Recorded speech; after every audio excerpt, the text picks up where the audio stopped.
பிஸ்மில்லாஹிர் ரஹ்மானிர் ரஹீம்.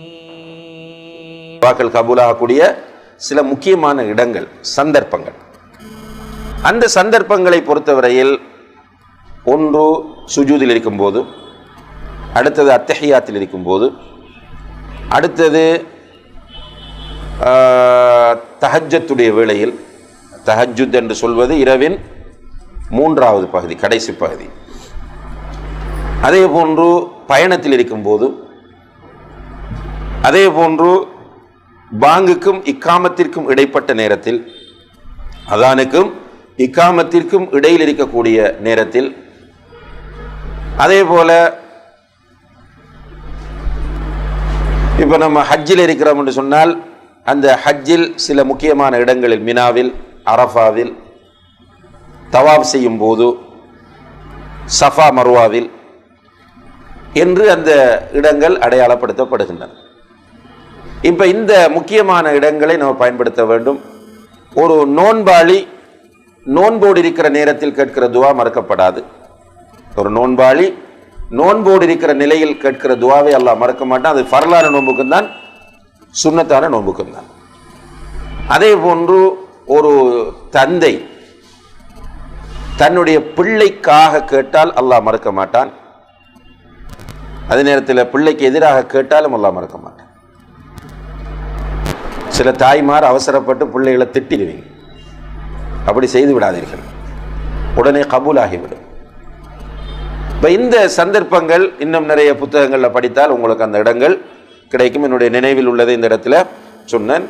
இங்கே ஒரு முக்கியமான விஷயம் என்னன்னு கேட்டால், ஃபர்லான தொழுகைகளுக்கு பிறகு துஆ கபூலாகக்கூடிய சந்தர்ப்பமா, ஃபர்லான தொழுகைகளுக்கு பிறகு துஆ கபூலாகக்கூடிய சந்தர்ப்பமா அது என்ற ஒரு மஸ்அலா இருக்கிறது. இந்த மஸ்அலாவில் ரசூலுல்லாஹி அலைஹி வஸல்லம் அவர்கள் துபுர ஸலா, தொழுகைக்கு பிறகு துஆ கேட்டால் கபூலாகும் என்பது போன்று சொல்லக்கூடிய அந்த ஹதீஸை புரிந்து கொள்வதில் அறிஞர்கள் மத்தியிலே கருத்து வேறுபாடு இருக்கிறது. சில அறிஞர்கள் என்ன சொல்றாங்கன்னா, துபுர ஸலான்னா தொழுது முடிகிற அந்த கடைசி நேரத்தில் கேட்கக்கூடிய துஆன்னு சொல்றாங்க. அவங்க அதுக்கு காட்டக்கூடிய ஆதாரம் என்னென்றால், ஃபைதா கலைத்துமுஸ் ஸலாத்த ஃபன்தஷிரு, அதே போன்று ஃபத்குருல்லாஹ், தொழுகை முடிந்து விட்டால் கலைந்து செல்லுங்கள், அல்லாஹ்வை திக்ர் செய்யுங்கள் என்று தான் வருகிறதே தவிர துஆ கேளுங்கள் என்று வரவில்லை. எனவே ஃபர்லான தொழுகைக்கு பிறகு துஆ கேட்பது ஒரு நபி வழி அல்ல என்ற கருத்தை சொல்கிறார்கள். இந்த கருத்தை சொல்றதுல பிரதானமான ஒரு அறிஞர் தான் ஷேக் முஹம்மது இப்னு சாலிஹ் அல் உசைமீன் ரஹிமஹுல்லா. ஷேக் உசைமீன் ரஹிமஹுல்லா இந்த கருத்தை முன்வைக்கிறார்கள். ஆனால் பொதுவாக பெரும்பாலான அறிஞர்கள் ஃபர்லான தொழுகைக்கு பிறகு துஆ கேட்கலாம் என்று சொல்றாங்க. ஆனால் அன்புள்ள சகோதரிகளே, ஃபர்லான தொழுகைகளுக்கு பிறகு துஆ கேட்டாலும் அந்த துஆவுக்கு கையேந்தக்கூடிய ஒரு நடைமுறை நபிகள் நாயகம் ஸல்லல்லாஹு அலைஹி வஸல்லம் அவர்களிடம் இருக்கவில்லை. எந்த ஆதாரமும் கிடையாது. ஃபர்லான தொழுகைக்கு பிறகு நபி ஸல்லல்லாஹு அலைஹி வஸல்லம் அவர்கள் கையை ஏந்தி துஆ கேட்டார்கள் என்ற எந்த ஆதாரமும் கிடையாது. எனவே அல்லாஹ்வுடைய தூதர் செய்யாத ஒன்றை நாம் வளமையாக்கக்கூடாது. பொதுவான ஹதீஸ் ஒன்று இருக்கு. என்ன ஹதீஸ்? ஒரு அடியான் தன்னுடைய கைகளை அல்லாஹ்வின் பக்கம் உயர்த்தினால் வெறுங்கையாக அனுப்புவதற்கு அல்லாஹ் வெட்கப்படுகிறார். இந்த ஹதீஸின் அடிப்படையில் நீங்கள் அவ்வப்போது கையை தூக்கி துஆ கேட்டால் தப்பில்லை. ஆனால் நீங்கள் வளமையாக்குகிறீர்கள் என்றால் என்ன அர்த்தம்? சுன்னத்தாக்குகிறீர்கள். ரசூல் ஸல்லல்லாஹு அலைஹி வஸல்லம் அவர்கள் சுன்னத்தாக்காத ஒன்று சுன்னத்தாகுமா? இல்லை. எனவே ஷேக் இப்னு பாஸ் ரஹ்மஹுல்லாஹ் அவர்கள் சொல்லக்கூடிய செய்தி என்னவென்று கேட்டால், ஃபர்லான தொழுகைகளுக்கு பிறகு துஆ கேட்கக்கூடிய ஒருவர் கையை தூக்குவது மார்க்கத்தில் உள்ளது கிடையாது. எனவே அவ்வப்போது செய்து கொள்ளுங்கள், வளமையாக்கி கொள்ளாமல் அவ்வப்போது செய்யுங்கள். மற்ற நேரங்களில் இப்போ தஹஜ்ஜுடைய நேரத்தில் எழுந்து நீங்கள் கையை தூக்கி துஆ கேளுங்கள். ஆனால் ஃபர்லான தொழுகை என்பது ரசூலுல்லாஹி அலைஹி வஸல்லம் அவர்கள் அதனுடைய முறையை நமக்கு ஃபுல்லாக காட்டி தந்திருக்கிறார்கள். அந்த முறையில் ஃபர்லான தொழுகைக்கு பிறகு அவர்கள் துஆ கேட்கிற முறை இருக்கல. அதிலும் குறிப்பாக இந்த ஹனஃபி மதஹபை பின்பற்றக்கூடிய மஸ்ஜிதுகளில் நீங்கள் பார்த்தால், சலாம் கொடுத்தவுடன் இமாம் என்ன செய்வார் என்றால் உடனே துஆவுக்கு கையை தூக்கிடுவார். இது பித்அத், இது பித்அத்தான ஒரு விஷயம். என்னால் சலாம் கொடுத்ததுக்கு பிறகு என்ன செய்ய வேண்டும்?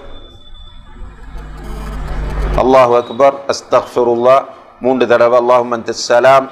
அதே பிறகு சுப்ஹானல்லாஹ் 33, அல்ஹம்துலில்லாஹ் 33, அல்லாஹு அக்பர் 33 ப்ளஸ் லா இலாஹ இல்லல்லாஹ் ஒரு தடவை, அல்லது அல்லாஹு அக்பர் 34 தடவை. அதே பிறகு முஅவ்விதாத் என்ற குல் வல்லாஹு குல்லா ரப்பின் நாஸ், ஆயத்துல் குர்சி எவ்வளவு ஓத வேண்டியிருக்கு. இதெல்லாம் விட்டுட்டு சலாம் கொடுத்த உடனே கையை தூக்கி அல்ஹம்துலில்லாஹ் ரப்பில் ஆலமீன் ஹம்து யுவாஃபி நிஅமஹு என்று துஆ கேட்க ஆரம்பிப்பார்கள். இது பித்அத்தான செயலாகும். அப்ப புரிஞ்சிருக்கும் நினைக்கிறேன். ஃபர்லான தொழுகைகளுக்கு பிறகு ரெகுலராக வழக்கமாக கையை தூக்கி துஆ கேட்காதீர்கள். அவ்வப்போது அவங்களுக்கு மன்றாட வேண்டிய சந்தர்ப்பங்கள் வரும், அந்த நேரத்தில் கையை தூக்கி துஆ கேளுங்கள், வளமையாக்காதீர்கள்.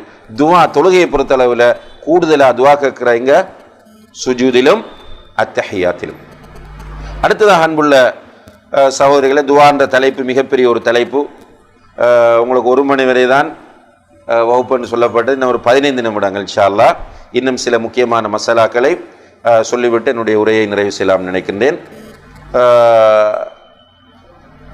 துஆவில் உள்ள இன்னும் ஒரு மிக முக்கியமான விஷயம் என்னென்று கேட்டால், அடுத்தவர்களிடத்தில் போய் நமக்கு துஆ செய்யுங்கன்னு கேட்குறது. இது கூடுமா? சிலர் இன்றைக்கு பெரும்பாலும் பார்த்தால் சலாம் சொல்லி கை கொடுத்ததுக்கு பிறகு பேசிட்டு இருந்துட்டு கலையும் போது பிரிஞ்சு செல்லும் போது எனக்காக துஆ செய்யுங்க, எங்களுக்காக துஆ செய்யுங்க, எங்களோட பிள்ளைகளுக்காக துஆ செய்யுங்கன்னு கேட்குற வளமை இருக்கிறது. இந்த நடைமுறையை பொறுத்தவரையில் ஒரு சில அறிஞர்கள் இது கூடாது என்ற ஒரு கருத்தை முன்வைத்திருக்கிறார்கள். இது கொஞ்சம் கொஞ்சம் சிலர்கிட்ட அப்படி பரவி வந்து ஒரு சந்தேகம் மக்கள் மத்தியிலே தோன்றி இருக்கிறது. ஆனால் பொதுவாக அடுத்தவர்களிடம் துஆ செய்யுங்கள் என்று கேட்பதில் எந்த தவறும் கிடையாது. யூசுப் அலைஹிஸ்ஸலாம் அவர்களுடைய சகோதரர்கள் யாக்கூப் அலைஹிஸ்ஸலாம்கிட்ட வந்து, யா அபானா இஸ்தக்ஃபிர் லனா, எங்களுடைய தந்தையே எங்களுக்காக நீங்கள் அல்லாஹ்விடத்தில் இஸ்திக்ஃபார் செய்யுங்கள் என்று தந்தையிடத்தில் இஸ்திக்ஃபார் செய்ய சொல்லி கேட்கிறார்கள். அது கூடும் என்பதனால்தான் அல்லாஹ் குர்ஆனில் அதை பதிவு செய்திருக்கிறார். அதே போன்று ரசூல் ஸல்லல்லாஹு அலைஹி வஸல்லம் அவர்கள் உமர் ரலியல்லாஹு அன்ஹு அவர்களுக்கு சொன்னார்கள், இப்படி ஹஜ்ஜில் வந்து உவைசுல் கர்னி என்று ஒருவர் வருவார், அவர் துஆ கேட்டால் அல்லாஹ் உடனே கபூல் செய்வான் என்று சொல்லி அவரிடம் துஆ கேட்க சொல்லி உமர் ரலியல்லாஹு அன்ஹு அவர்களை ரசூலுல்லாஹி அலைஹி வஸல்லம் அவர்கள் தூண்டுகிறார்கள். எனவே உமர் ரலியல்லாஹு அன்ஹு அவர்கள் உவைசுல் கர்னியை சந்தித்த போது அவரிடத்தில் எங்களுக்காக துஆ செய்யுங்கள் என்று உமர் ரலியல்லாஹு அன்ஹு அவர்கள் கேட்டார்கள். இதே நடைமுறை சஹாபாக்களிடத்திலும் தாபீன்களிடத்திலும் இருந்திருக்கிறது. சஃப்வான் என்பவர் சொல்கிறார், நான் ஷாமுக்கு அபுத்தர்தா ரலியல்லாஹு அன்ஹு அவர்களை பார்ப்பதற்காக போயிருந்தேன். முஸ்லிமில் வரக்கூடிய செய்தி. ஷாமுக்கு அபுத்தர்தா ரலியல்லாஹு அன்ஹு அவர்களை பார்க்க போயிருந்தேன். அபுத்தர்தா வீட்டில் இருக்கவில்லை, உம்மு தர்தா தான் வீட்டில் இருந்தார்கள். உம்மு தர்தா ஓடு பேசிக் கொண்டிருக்கும் போது என்னிடம் கேட்டார்கள், இந்த வருடம் நீங்கள் ஹஜ்ஜுக்கு செல்கிறீர்களா என்று.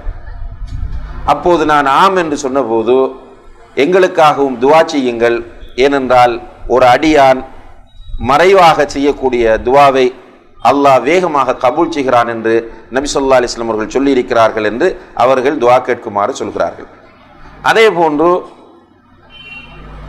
அபுத்தர்தாவை பிறகு வந்து சந்திக்கிறார். அபுத்தர்தாவும் அதே போல துஆ கேட்குமாறு சொல்லுகிறார். எனவே அன்புள்ள சகோதரிகளே, அடுத்தவர்களிடம் எங்களுக்காக துஆ செய்யுங்கள் என்று கேட்பதில் எந்த தப்பும் கிடையாது என்பதை நாம் புரிந்து கொள்ள வேண்டும். அடுத்ததாக துஆவோடு சம்பந்தப்பட்ட ஒரு பிராக்டிக்கலான விஷயம்தான் இந்த நம்ம அடுத்தவங்கள்ட்ட துஆ கேட்க சொல்றதை போல நாம் இஸ்லாத்திற்கு வந்திருப்போம். நம்முடைய பெற்றோர் குஃபுரிலே இன்னும் இருப்பார்கள், அவர்களுக்காக நாம் துஆ செய்யலாமா? அல்லது நம்முடைய பக்கத்து வீட்டிலே இருக்கக்கூடிய முஸ்லிம் அல்லாதவர்களுக்காக அல்லது நமக்கு தெரிந்த முஸ்லிம் அல்லாதவர்களுக்காக நாம் துஆ செய்யலாமா என்ற இந்த மஸ்அலாவை பொறுத்தவரையில் இதிலே முஸ்லிம் அல்லாதவர்களுக்கு ஹிதாயத்தை வேண்டி துஆ செய்யலாம் என்பது கருத்து வேறுபாட்டுக்கு அப்பாற்பட்ட விஷயமாகும். முஸ்லிம் அல்லாதவர்களுக்கு ஹிதாயத்தை கொடுக்குமாறு அல்லாஹ்விடத்தில் பிரார்த்திக்கலாம் என்பது ஏகோபித்த கருத்து. ஏனென்றால் ரசூல் ஸல்லல்லாஹு அலைஹி வஸல்லம் அவர்கள் அப்படி நிறைய பேருக்கு துஆ செய்திருக்கிறார்கள். தௌஸ் கோத்திரத்தினருக்கு துஆ செய்திருக்கிறார்கள். அல்லாஹும்ம ஹ்தி தௌஸா, யா அல்லாஹ் இந்த தௌஸுக்கு நீ ஹிதாயத்தை கொடுப்பாயா. தௌஸ்ன்றது ஒரு கோத்திரம். அதே போன்று அபூ ஹுரைரா ரலியல்லாஹு அன்ஹு அவர்கள் தன்னுடைய தாய்க்காக துஆ செய்ய சொன்னார்கள். ரசூலுல்லாஹி அலைஹி வஸல்லம் அவர்கள் அபூ ஹுரைரா ரலியல்லாஹு அன்ஹு அவருடைய தாய்க்காக துஆ செய்தார்கள். அவருக்கு ஹிதாயத் கிடைத்து அவர் இஸ்லாத்தை ஏற்றுக்கொண்டார். எனவே ஒரு முஸ்லிம் அல்லாதவருக்கு ஹிதாயத்தை வேண்டி துஆ செய்யலாம். இதுல கருத்து வேறுபாடு கிடையாது. அப்படி இல்லாமல் அவர்களுடைய கஷ்டம் நீங்க வேண்டும், அவர்களுக்கு சுகம் கிடைக்க வேண்டும், அவர்களுடைய பொருளாதாரத்தில் பரக்கத் கிடைக்க வேண்டும், இப்படி துஆ செய்யலாமா என்பதை பொறுத்தவரையில் உலமாக்கள் மத்தியிலே கருத்து வேறுபாடு இருக்கிறது. அந்த கருத்து வேறுபாட்டில் சிலர் அப்படி செய்யலாம் என்று சொல்கிறார்கள், சிலர் செய்யக்கூடாது என்று சொல்கிறார்கள், சிலர் ஒரு நடுநிலையான கருத்தை சொல்கிறார்கள். என்ன நடுநிலையான கருத்து என்றால், இப்போ ஒருவர் சுகையினமாக இருக்கிறார், யா அல்லாஹ் இவருடைய நோயை குணப்படுத்த என்று துஆ செய்யலாம். செய்யும் போது நம்முடைய எண்ணம் எப்படி இருக்க வேண்டும் தெரியுமா?